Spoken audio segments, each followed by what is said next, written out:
I went to the Naval Academy. Some people consider that one of the top schools in the nation, right? And yet there is a significant gap between what school teaches you and life expects you to know.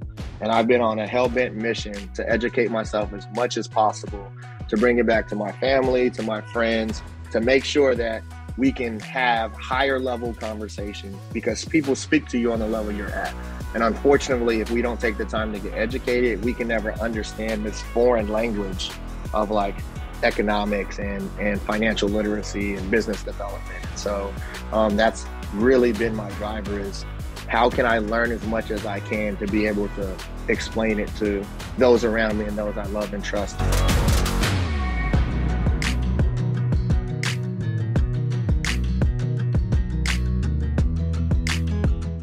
Really excited today for Entrepreneurial Impact on this episode. Joe Martin here, one of your co-hosts with Dave Donaldson. Today, we've got Kaleo Kina as our guest that we get to talk to, and it's going to be a really awesome, exciting experience. I was down with him last week in his office down in Hampton Roads and got to understand his personal journey and how he got into real estate, but really excited for Dave, for you to be on this episode, really ask some questions for Kaleo on his journey, how he got into real estate, entrepreneurial impact for him, his family, his friends, everybody around him, and just his dynamic experience and story was really moving to me last week. And so it's just so happy to have him on this show today. Oh, well, thanks for having me. Kaleo Kina out of Virginia Beach. And so super excited to explore this conversation and make this connection, and we'll see where it goes. But West Coast kid, I was born on the West Coast, born in Hawaii, grew up in California and Arizona, made my way east via the Naval Academy. Have a great day. Played basketball there, and then did 8 years active duty here in Hampton Roads, and been here ever since.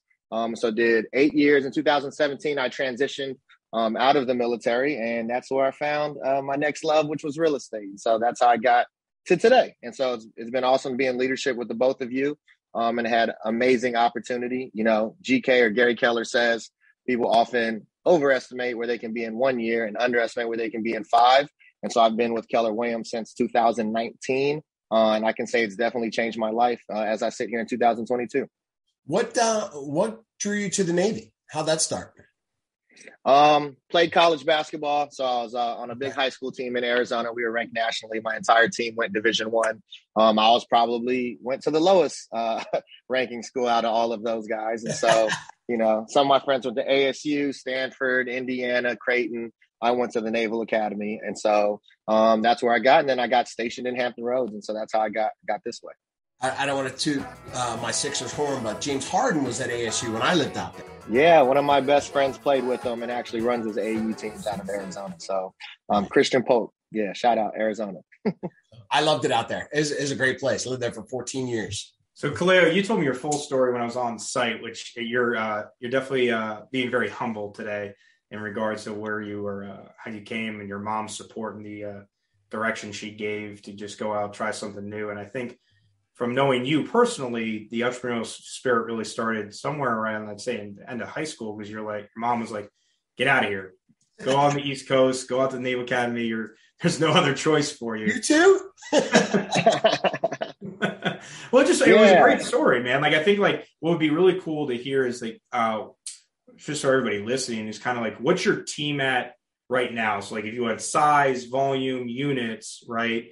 And then kind of bring us back to you get out of the Navy, and then what were your jobs through that, or opportunities, whatever you want to call those things, and say, hey, this is where we're at today. But once I got out of the military, this is what my journey was, and why I ended up eventually coming into real estate in 2019.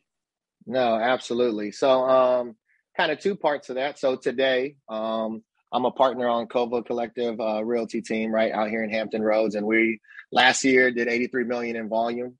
We have about 10 team members, 6 agents, 3 admin, and then I. And so it's an amazing, we just won the #1 small team down here in Hampton Roads in our association, just awarded last month. So super excited about what we've been able to create.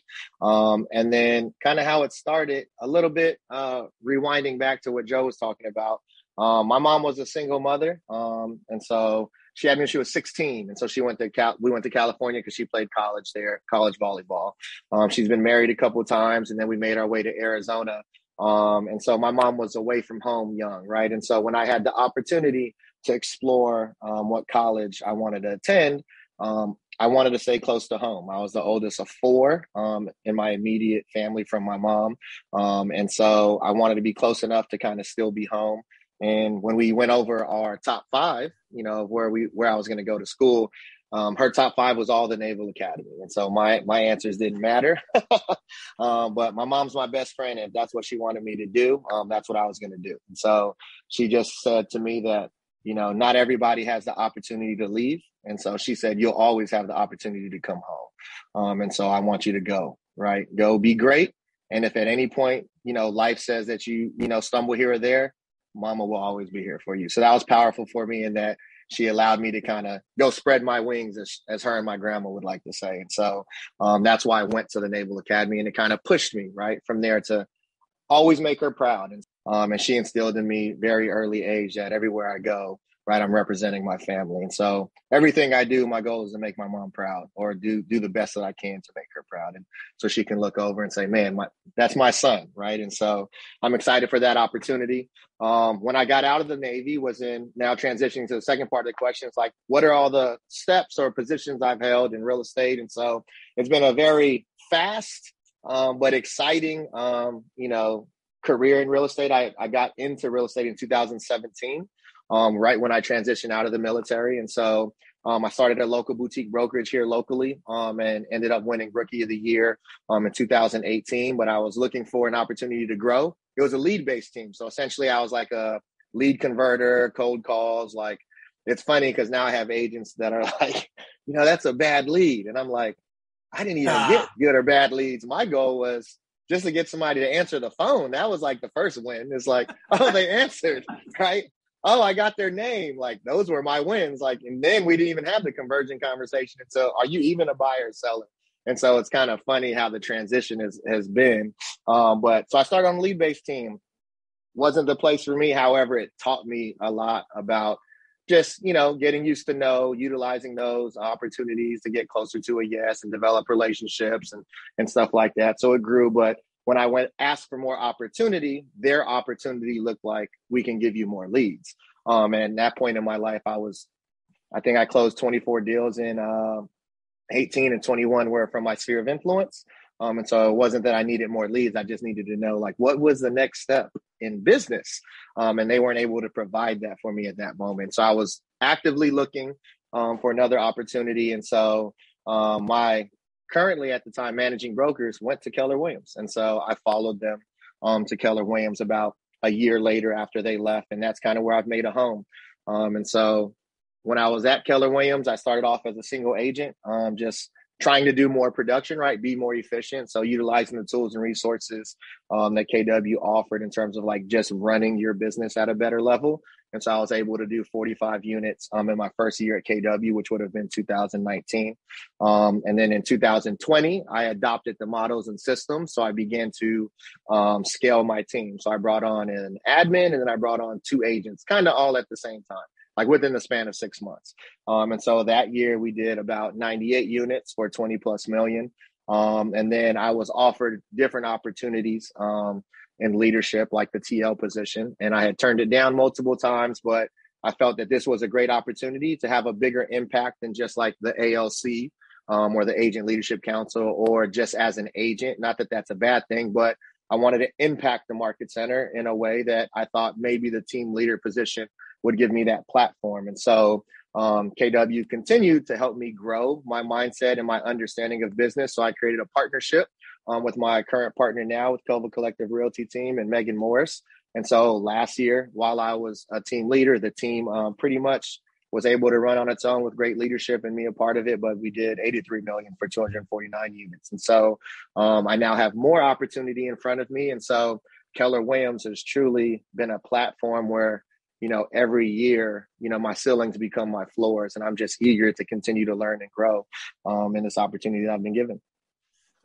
What drives that pursuit for you? Like, we all have aspirations, right? And you got out of the military and you transitioned quickly. And I don't want to make any bones about it. You've had hockey stick career growth. Like, that isn't something that happened by accident. right? So there was something inside of you that just drove you. Now, obviously, having a professional military career, I think that's a sound foundation, right? I value the military training, the things of what it can do for somebody personally. But for you, there still had to be a driving force. So what was that? What made you want so much?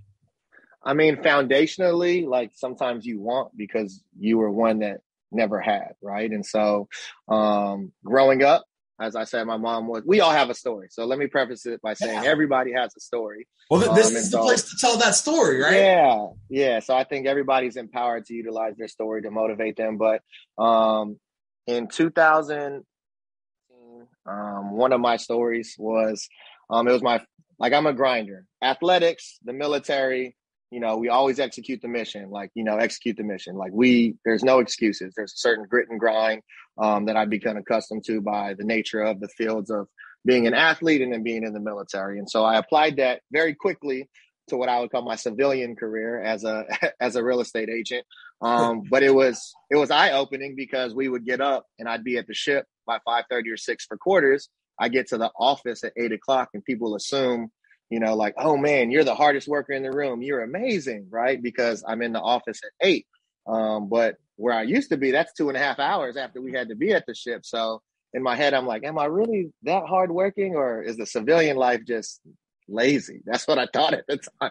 Like, dude, civilians just not work as hard. But as I grew my, well, I mean, what could you have accomplished if you actually got to the office at 5:30 in the morning? Think about that. Yeah, you can do 5:30 to 8 of uninterrupted time. You know how much work you can get done? It'd be crazy. You could be off the rest of the day. I'm telling you. But my first kind of I would say in my story, I have about three things that have driven me and continue to push me today. The first one was as I was building my solo agent business. I went from 24 units to 40 to 45, right? In the span of a year. In July 4th of 2019, I was showing 10 homes, right? And I was super organized. I had all of these things. But my son was also fairly new. He was born in August, so he's coming up on a year. And growing up from my background, I always wanted to be a present father, right? And an amazing father. And so part of the reason I got out the military is I did an 11-month deployment and a 6-month deployment. So I knew I wanted to be home.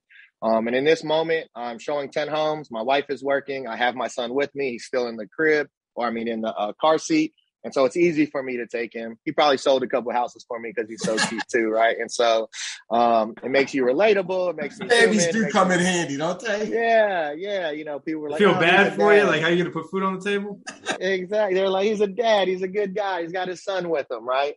And so this particular weekend, obviously one of the busiest weekends ever, my son got sick. And he was having a fever, and I'm in the middle of showings. And I remember my feeling of giving him a bottle to for all intents and purposes, to shut him up, to make him be quiet, right? And as I pulled up to the next house, I looked myself in my rearview mirror, not to be over dramatic, but I looked at myself and said, you're a terrible father. Everything you wanted to get out of the military for, you're giving, you said you wanted to be home and present, and look at you. Your son is literally sick in the back seat, and you're frustrated because he's sick. That's not his fault. You don't have to be out here right now, but you're choosing to do that over him. And so that day I called 8 real estate agents to show the rest of the homes. I paid them $100 a house. And that was the first time that it motivated me to get leverage, right? Because I refused to put my son in a position where his dad was choosing a dollar or working over him. And so that was my first major real estate moment on I need to be better, and I need to be a better business person, because the grind isn't going to be the answer every single time, right? And so that was my first one. My second one was I went to career visioning. I think in 2020, I met an amazing agent. I believe he's still with KW out of Delaware, second home market, named Andy Stanton. And so after class, we're sharing our vision, right? And I'm asking him, he's super, he participates at a high level in class. So I wanted to get to know him, and we're out at dinner, and I asked Andy, hey, can you tell me about your business, or what's your dream for your business? And we kind of talked, and I said, oh, so what's your what do you need to do just to make sure you're good? And what I realized was, in his explaining of his vision, his lowest level of living, what he would consider a disappointment, was higher than any vision I had ever dreamed. And so I had to go back to my room and look at myself and like, man, you're not even like KW talks about mindset, but like you don't even think big enough about yourself or your abilities that this guy's in the business and his like, this would be a disappointing year is better than what you would consider your biggest dream year ever. And so I really got personal and intimate with myself around like, do you really believe in yourself? What do you think you can accomplish and what's holding you back from doing that? Right. So that was how do you get into that mindset from those two conversations and exposure and actually sitting down and being real with yourself and coming to grips with that? And we hear the term think bigger, but you literally kind of embrace it like, all right, I am going to do different and bigger. And you changed that. How did that happen? I think a lot of it is one, like self-awareness is something that I think is lacking in society in general, like true self-reflection and self-awareness of like who you are. And so also surrounding yourself with the right people. I really believe there's power in proximity. So who are you surrounding yourself with that is really having, candid and real conversations. And so I do a pretty good job of like trying to be around the people that are going to challenge me and push me in different avenues, like whether it's being a dad or whether it's being a good husband, whether it's being a good friend, and then being around the right business-minded people to say, hey, you can do this. These are the people that have done it, and then seeking, that relationship or that conversation. So I've never been one scared to reach out and ask for insider perspective and try to bring value to get value for sure.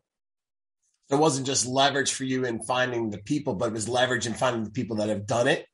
Mm-hmm. Rip off and duplicate essentially, right? And replicate. Absolutely. Absolutely. And so, like you said, the last one was I have 3 kids under 5 now. And I reached out to my mom who lives on the West Coast. And I love it. That's a lot of diapers, man. Oh, yeah. So I reached out to my mom and I've been trying to, for all intents and purposes, bribe her to move out to Virginia. I have a small, rental portfolio. I got a house for her. I got grandkids for her. Right.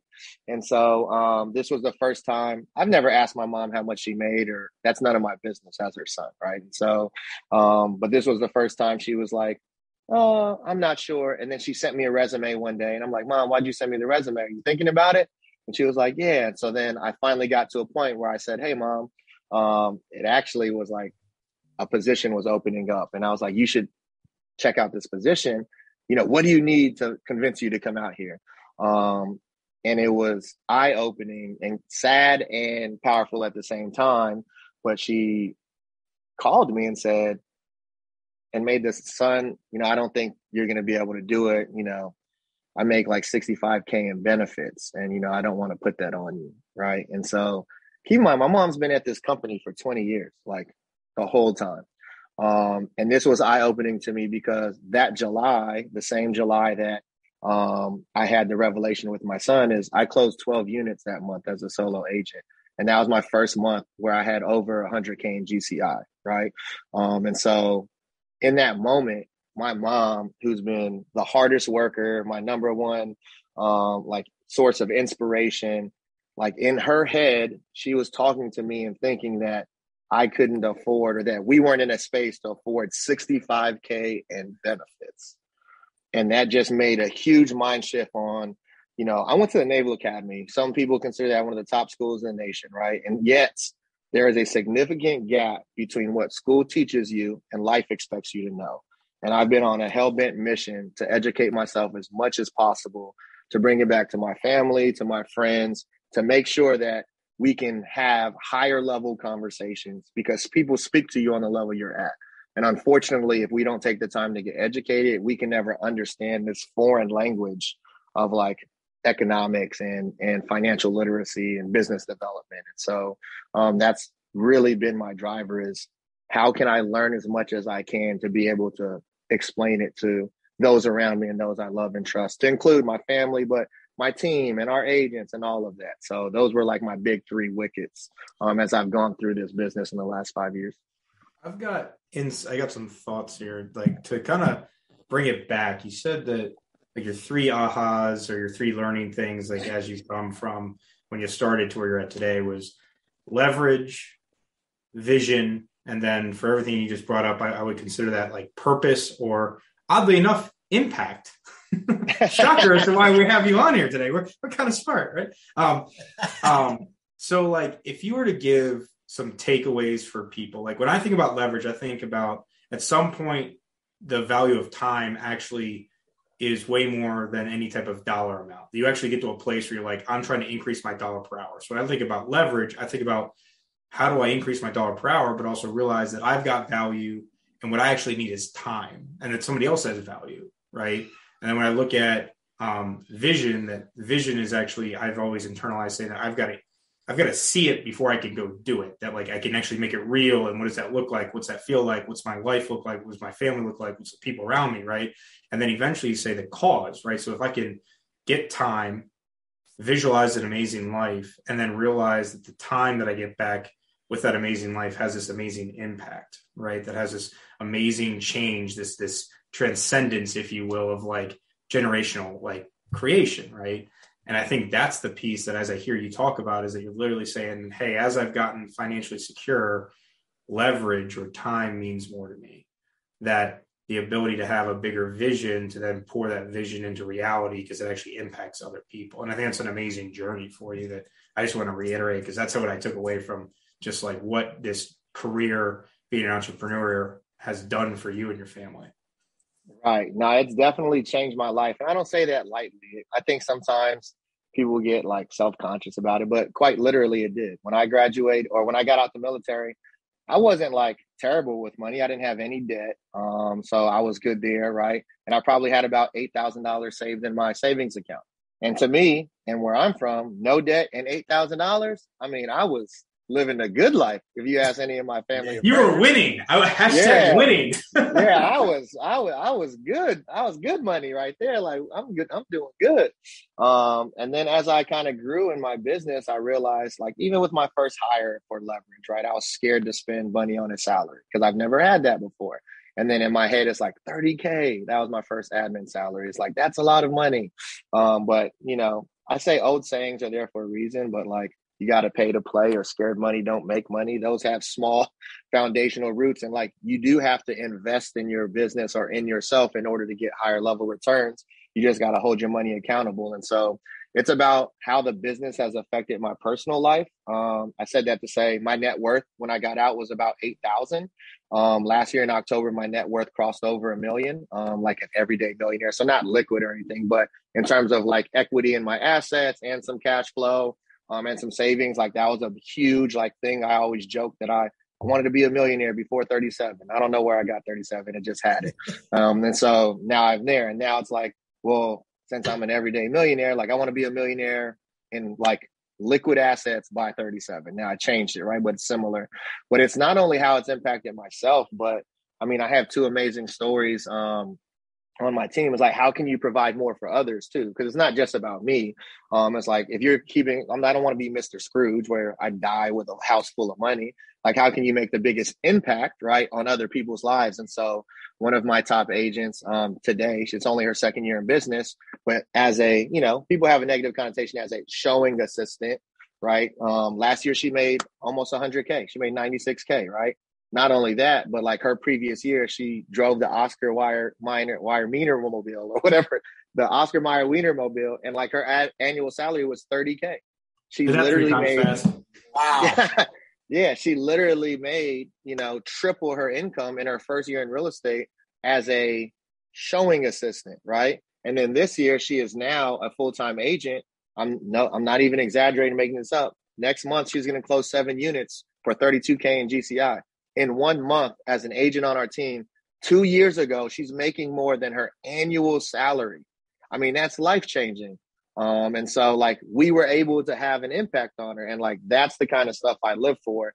And like, when you get the text that says, thank you, like this has been the best decision of my life. My other example, and I just love shouting out our agents, Kathleen Gamble, she's been with me 2 years and she was in the service industry. So you know, tips and stuff, like not a lot of income the right way.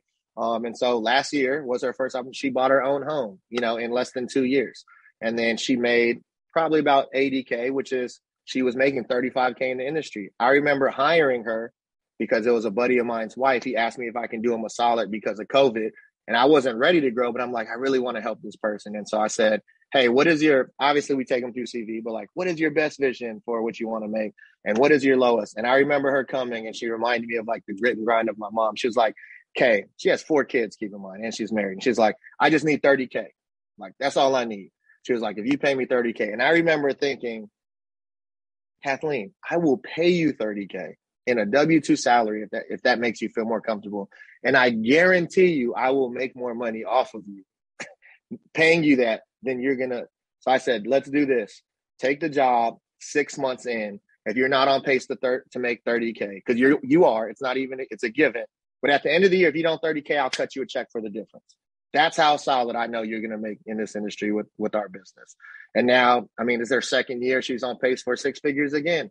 And so it's like being able to change those people's lives, not me, but the business and the resources, like that is powerful. And now I have 2 friends and agent partners that like, I know that anytime they learn if there's something great in their life, they're going to think of me. And it's great to kind of create that compounding effect of like taking care of people and changing people's lives for sure.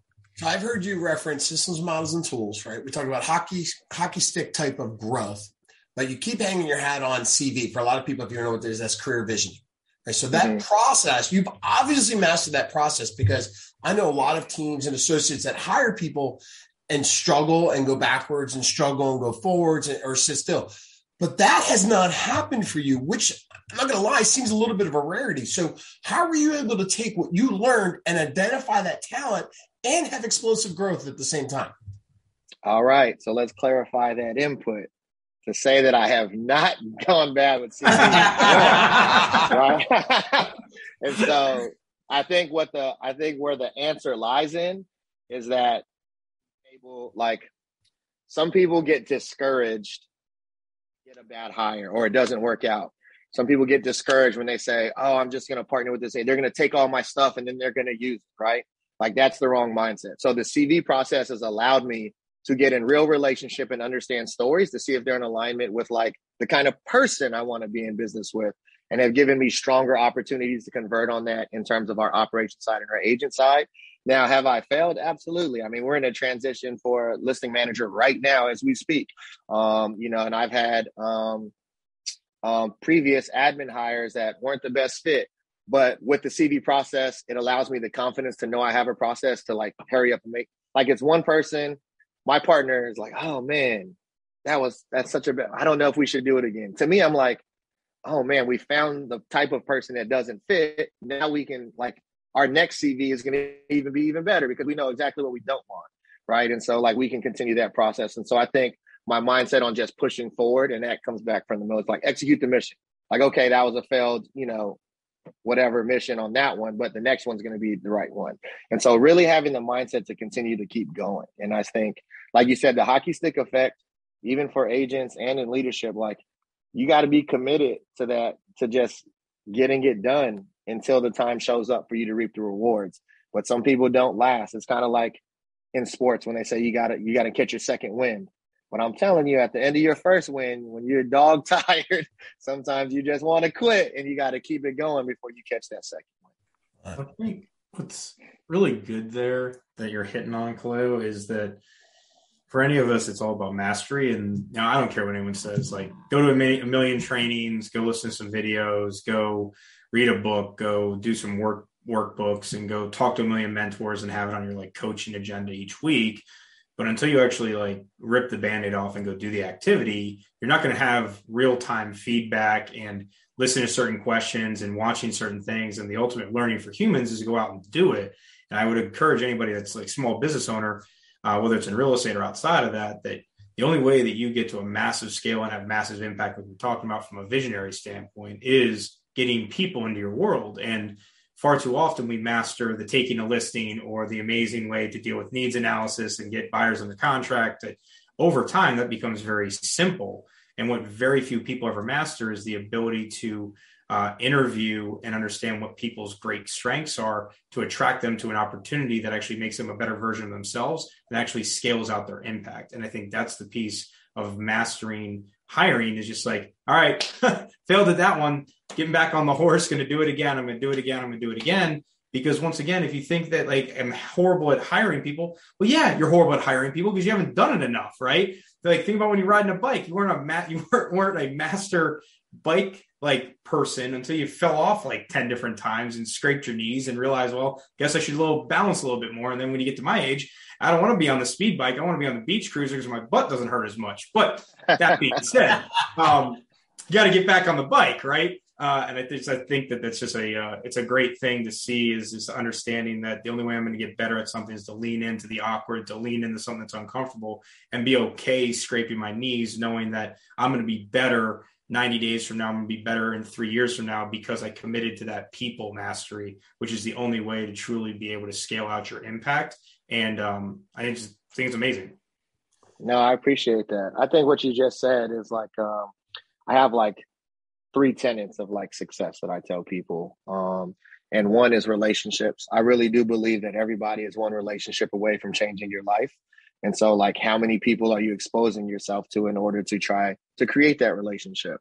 The other one's education. Like, it's great. You should be a professional learner every single day. Go to all the classes. Like when the people's like, hey, which classes should I go to? All of them. You should. Like, go to all of them. Find out which ones hit the most with you, which instructor do you want to connect with. Like, you'll meet somebody in a class that could potentially, I really believe in those kind of things. And then, but the last one you said, Joe, is like execution. You know, if nothing changes, nothing changes. You got to execute, and you got to be okay if that execution delivers a result that isn't indicative of like what you wanted. And then 2 things change your habit or change the goal, but you got to execute to even figure that out. And most people, I think, give up too early because of our society and social media, like 1 month, 2 months. To me, like anything you try, I'm not trying to like draw it out so people have to be there longer, but like 3 to 6 months before you really even know what, are you doing it right? Are you doing it wrong? And then evaluating like, you know, what can I change or what did I not do? Like, you really need those run periods to evaluate true information and data before you make another decision. Otherwise, we get caught up in what I like to call the great idea fairy. Sounds good, makes you feel good, so you do it. But when it doesn't give you the results, you get frustrated with it. But you didn't give it the time necessary, for the execution to really tell you a story on what you need to do. So as we start to wrap up here, and we appreciate your time spending with us, and look forward to maybe having you again in the future. But what's next? What's next for Kaleo Kina? This is a great question. I think the hardest questions I have is like, what's your end game? And then who are you? Right. And these are 2 questions that I consistently are trying to evaluate and provide more insight and perspective to myself. Like, who am I really? Not the real estate owner or a real estate agent or team leader or none of that, but like Kaleo Kina. And then what's my end game? And so what I can say is like, I can't define what's next. I do know that Keller Williams has provided a lot of opportunity spaces for me, whether it was an agent to be a rainmaker, from a rainmaker to be a team owner and a team leader, now a partner, now a team leader of a market center. I have some OP opportunities on the table.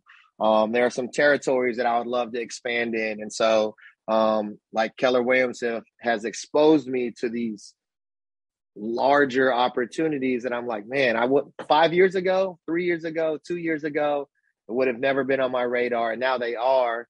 Those are real conversations I'm having with myself, is like the opportunities I say yes to are just as important as the ones I say no to. So what do I want? What is my end game so that I can really figure out like what's next for me? And so that's been an intimate journey that actually I had Joe down last week to kind of talk through and help me self-discover, because those are real questions that, I'm actually appreciative for, because if I didn't have the opportunity, then I might just be like, I love this space. But there's a lot out there, and I'm eager to explore it.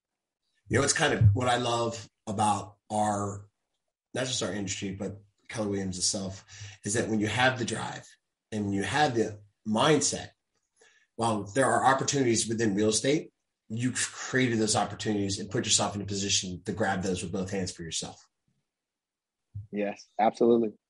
I always hear these things about the military. And do you think if you had Keller Williams in your life beforehand, you would have strived for Air Force?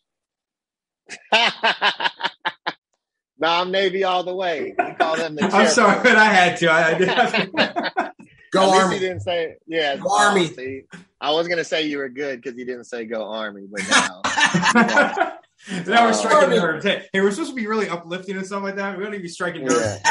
Military. I don't need. If everyone's seeing Kaleo, it's not somebody like he looks very tiny on this screen and whatnot. But I wouldn't be messing with him. So street fight. But I don't know who listens to this podcast, but I know that the KWX CEO is a Navy guy, and so I'm not gonna go ahead and text Carl Lieber right now that Dave Donaldson just said go Army. Fair enough. I'm good. I can't hide from that. I own it. Well, listen, Kaleo Kina, thank you so much for joining us today. I'm really excited, and I can't wait for this to go live for you. And as we continue to do these things, I know that I feel better for having gotten to know you a little bit better. So that being said, I'm David Donaldson. This is Joe Martin, Entrepreneurial Impact with Kaleo Kina, and thanks for tuning in. We'll catch you next time.